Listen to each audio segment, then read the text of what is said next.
పచ్చిమిరపకాయ, ఇంగువ,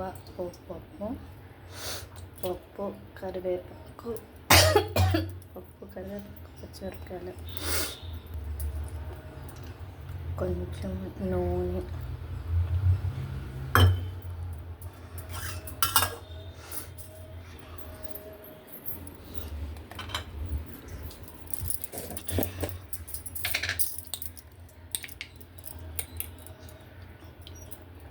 పసుపు,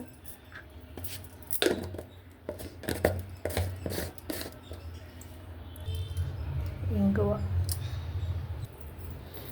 కొంచెం ఒక 10 ఎక్కువ ఉంటాయి అంతే మెంతులు గింజలు వేస్తున్నాను.